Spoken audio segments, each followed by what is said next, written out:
Where are we from? Uno, dos, tres, Mcfarland! Mcfarland fell slightly behind at the start of the race, but endurance was these kids' greatest strength. As their opponents began to wear out, star runner Thomas stayed unnervingly calm. He looked fully determined to claim the victory. Sure enough, in the final stretch of the race, he suddenly sprinted ahead and overtook his rivals, one after another. The other Mcfarland runners also moved into the lead. That day, they claimed their very first victory as a team, but they didn't celebrate wildly. They simply hugged one another quietly. Yet this little boat of hope had barely set sail when it hit another rough patch. The next day, the three Diaz brothers left without a word. Jim went to their home in person to talk things over, but their strong-willed mother insisted he stay for dinner. At the table, the warm-hearted hostess kept piling food onto Jim's plate. Before he left, she even pressed a box of leftovers on him to take home to his family. Only after stepping outside did Jim get a chance to talk to the boy's father. But before Jim could even explain his purpose, he was turned down flat. Having expected this reaction, Jim said nothing at first. The father told him cross-country running was just like a TV,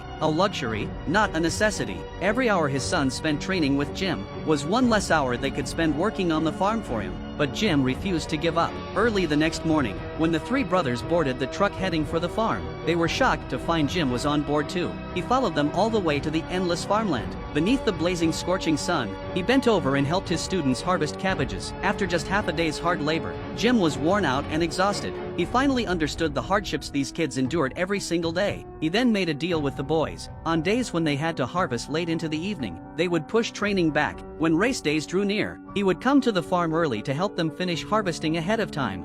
Only if you have to, right, Coach? You don't look too good right now.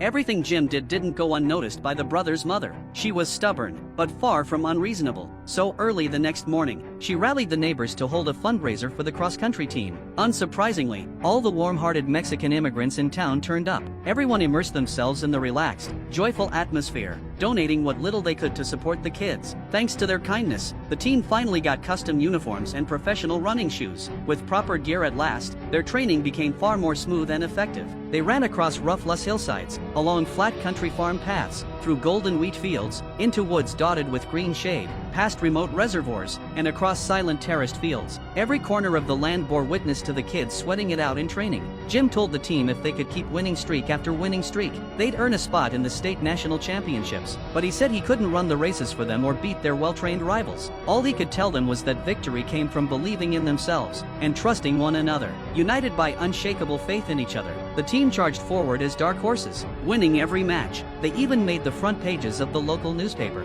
Around this time, a female teacher read Jim an essay written by team member Jose. We fly like blackbirds through the orange groves, floating on a warm wind. When we run, we own the earth. The land is ours. We speak the birds' language, not immigrants no more, not stupid Mexicans. When we run, our spirits fly. We speak to the gods. When we run, we are the gods. After reading it, the teacher was moved to tears. She sincerely thanked Jim for changing these boys' lives for the better. Welcome to Mcfarland, Blanco. With their winning streak continuing non-stop, they naturally became the symbol of hope for the entire small town. Wherever their team bus went, groups of young kids would follow along behind them. Then came the final showdown of the regional qualifiers. All they needed was a top 4 finish, and they'd secure their place in the next round.